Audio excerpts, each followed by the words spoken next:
అందరికీ నమస్కారం. మీకు తెలుసు మన రాష్ట్రంలో గౌరవ ముఖ్యమంత్రి జగన్మోహన్ రెడ్డి గారు వ్యవసాయ రంగానికి ఇస్తున్న ప్రాధాన్యత, వ్యవసాయ అనుబంధ రంగాల్ని అభివృద్ధి చేయడం కోసం చేస్తున్న ప్రణాళికలు, వాటి అమలు తీరు మీరు చూస్తూ ఉన్నారు. ఈ రోజున ఉదయమే నబార్డ్ స్టేట్ ఫోకస్ పేపర్ 21-22 ఈరోజు విడుదల చేయడం జరిగింది. 2021-22 సంవత్సరానికి మన రాష్ట్రంలో టోటల్ క్రెడిట్ ప్రొజెక్షన్స్ని ఈ రోజున విడుదల చేశాం. 2.31 లక్షల కోట్లు ఈ టోటల్ క్రెడిట్ ప్రొజెక్షన్స్గా ఈరోజు నబార్డు అంచనా వేసి చెప్పింది.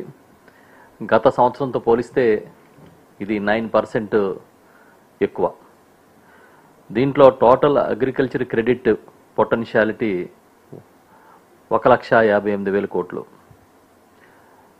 దీనిలో 1,13,000 కోట్లు పంట రుణాలకు సంబంధించి, 1,13,000 కోట్లు.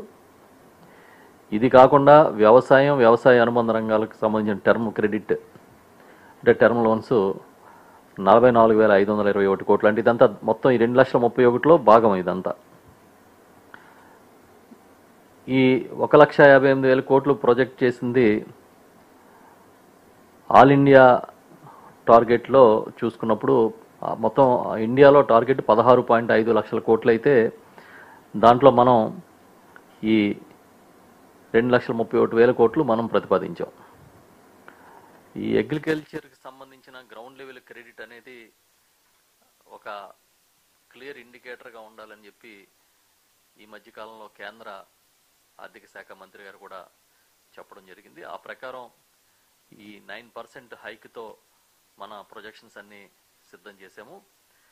గతంలో చూసుకున్నప్పుడు కూడా పూర్తిగా ఎప్పుడు ఏ ప్రొజెక్షన్స్ తీసుకున్నా యాన్యువల్ క్రెడిట్ ప్లాన్స్లో ఇవన్నీ కూడా రిఫ్లెక్ట్ అయ్యే విధంగానే మనం ముందుకు వెళ్ళిన విషయాన్ని కూడా ఈ సందర్భంగా మీకు తెలియజేస్తూ ఉన్నాం.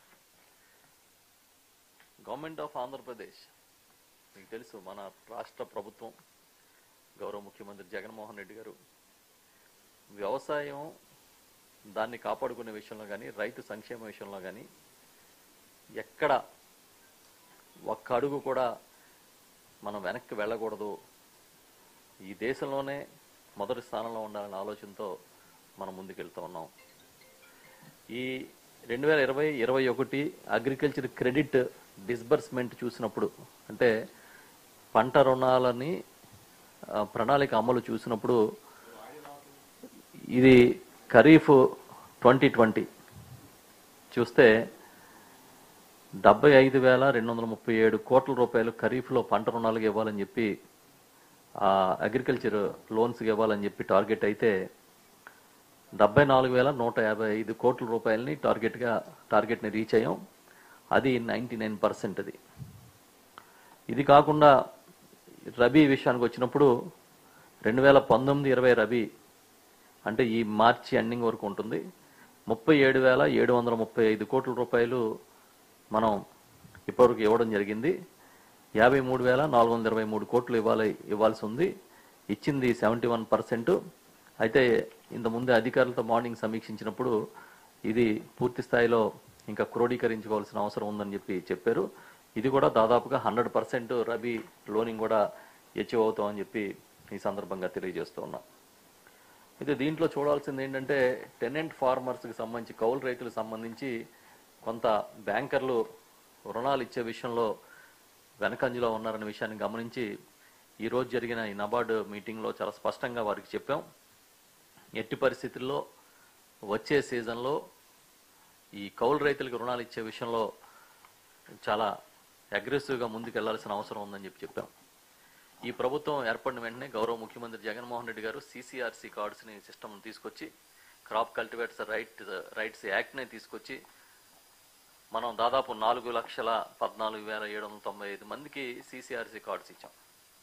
ఇది కాకుండా మన దగ్గర జాయింట్ లయబిలిటీ గ్రూప్స్ ఉన్నాయి, రైతు మిత్ర గ్రూప్స్ ఉన్నాయి. ఇవన్నీ కూడా ఉన్నప్పుడు మన టార్గెట్స్ రీచ్ కాకపోవడం అనే దాన్ని ఒక కీలకమైన అంశంగా తీసుకుని ఈరోజు చర్చించడం జరిగింది. ఎట్టి పరిస్థితుల్లో వచ్చే సీజన్లో టెనెంట్ ఫార్మర్స్కి పెద్ద ఎత్తున మనం ఈ కౌలు రైతులకి రుణాలు ఇవ్వాలనే విషయాన్ని కూడా చెప్పాం.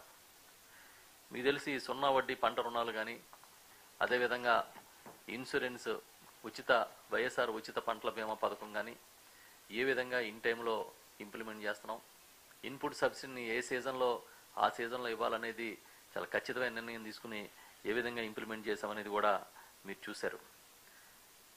మేము ఒకటే చెప్తా ఉన్నాం, ఒక లక్ష్యాన్ని నిర్దేశించుకుని ఎన్ని ఇబ్బందులు వచ్చినా ఎన్ని సమస్యలు వచ్చినా రైతాంగానికి మేలు చేసే విషయంలో ఈ ప్రభుత్వం ఇతర రాష్ట్రాల కన్నా 10 అడుగులు ముందే ఉందనేది చాలా గట్టిగా చెప్పగలుగుతాం. ఇక్కడ మార్కెటింగ్ సంబంధించి కూడా 3,000 కోట్ల రూపాయల మార్కెట్ ధరల స్థిరీకరణ నిధిని ఏర్పాటు చేసినప్పటికీ గత ఏడాది మొత్తం చూసినప్పుడు కరోనా వంటి కష్టకాలంతో కలుపుకుని 4,700 కోట్ల రూపాయల పైచిలుకు ఉత్పత్తుల్ని మనం కొనుగోలు చేశాం. మొట్టమొదటిసారి పొగాకు విక్రయాల్లో కూడా మార్కెట్ని ప్రవేశపెట్టి మనం కూడా ఒక బయ్యర్గా ఈరోజు పొగాకు విక్రయాల్లో పార్టిసిపేట్ చేసి నష్టం వచ్చినా పర్వాలేదు మనం కొనుగోలు చేయాల్సిందని మన ముఖ్యమంత్రి జగన్మోహన్ రెడ్డి గారు చాలా గట్టిగా చెప్పిన విషయాన్ని ఈ సందర్భంగా మీకు గుర్తు చేస్తూ ఉన్నాను. అంటే ఈ విధంగా ప్రతి అంశంలోనే ముందుకెళ్తూ ఎక్కడ ఎలాంటి ఇబ్బంది లేకుండా మనం కార్యక్రమాలు చేస్తున్న విషయాన్ని మీకు తెలియజేస్తూ ఉన్నాను.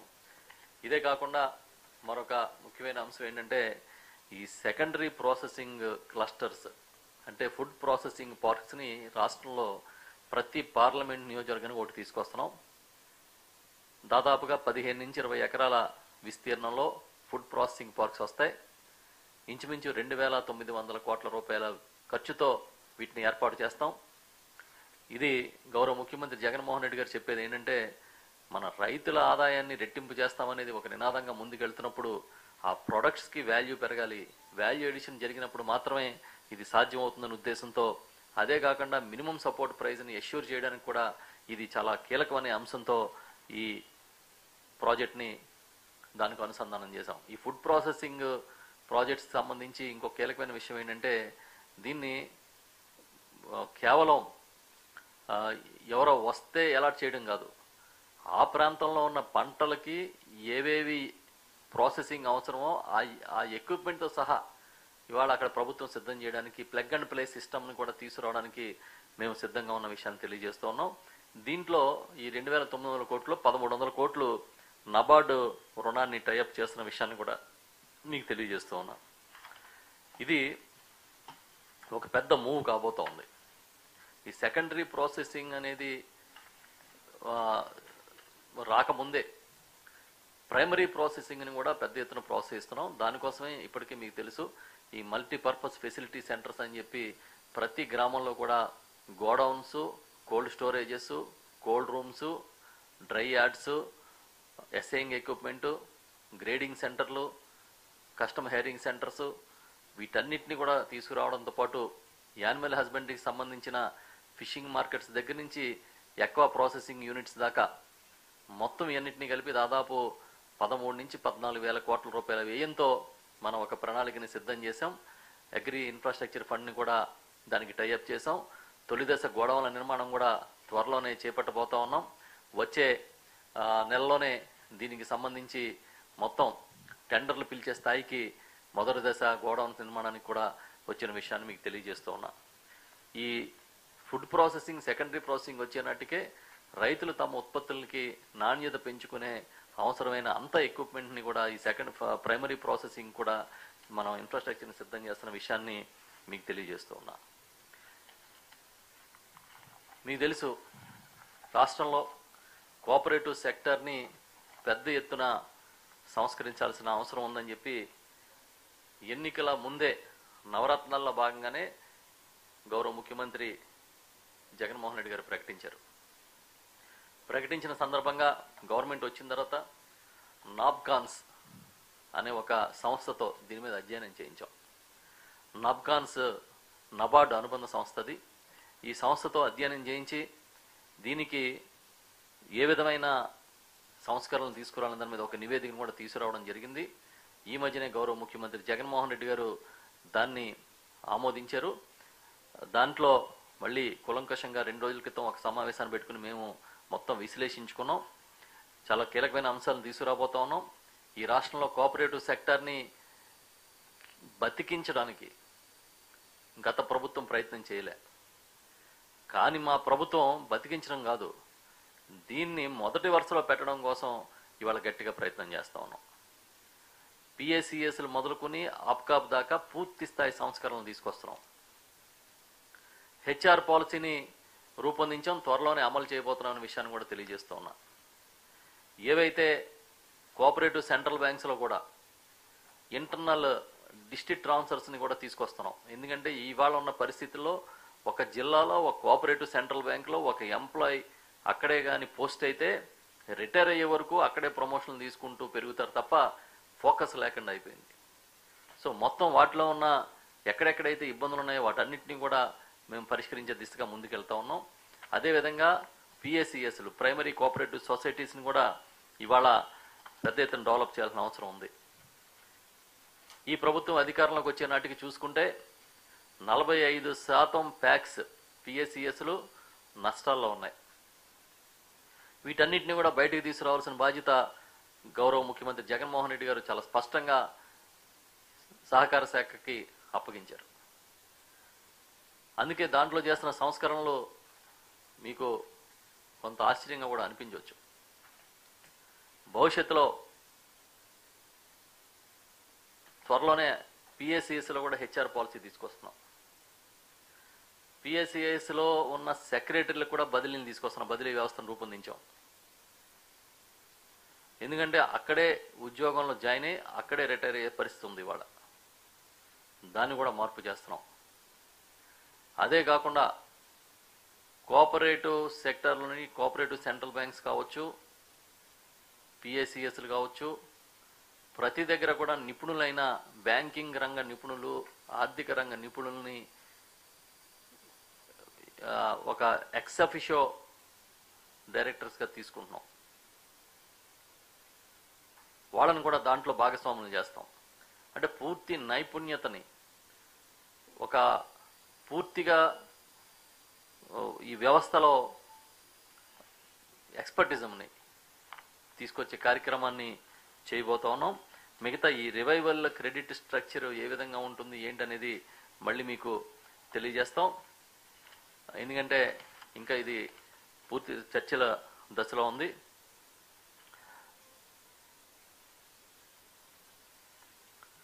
ఇది కాకుండా మార్కెట్ యార్డ్స్ అన్నిటిని కూడా నాడు నేడు మోడ్లో డెవలప్ చేయాలని చెప్పి నిర్ణయం తీసుకున్నారు గౌరవ ముఖ్యమంత్రి జగన్మోహన్ రెడ్డి గారు. ఇవాళ ఉన్న మార్కెట్ యార్డ్స్ అన్నిటినీ పూర్తిగా ఆధునీకరించబోతున్నాం. 2 దశల్లో వీటిని ఆధునీకరిస్తాం. మొత్తంగా 500 కోట్ల రూపాయలు వ్యయం అయ్యే విధంగా ఒక ప్రణాళికని సిద్ధం చేశాం. దీంట్లో తొలి దశలో 212 కోట్ల రూపాయలతో పనుల్ని మంజూరు చేస్తూ ఉన్నాం.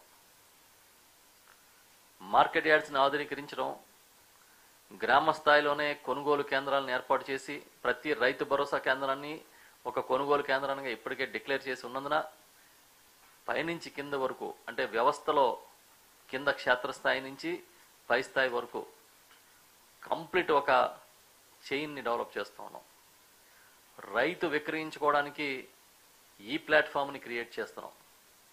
ఒక రైతు ఒక గ్రామంలో తాను పండించిన పంటని తాను విక్రయించుకోవాలనుకుంటే నేరుగా ఈ ప్లాట్ఫామ్ మీద నమోదు చేసుకుంటే దేశంలో ఉన్న పెద్ద పెద్ద బయ్యర్స్ కూడా ఆ టెండర్స్లో పాల్గొనే పారదర్శక విధానాన్ని తీసుకొస్తున్నామనే విషయాన్ని కూడా మీకు తెలియజేస్తూ ఉన్నాం.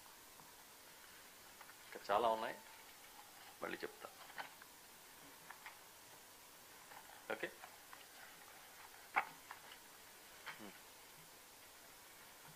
చాలు కదా.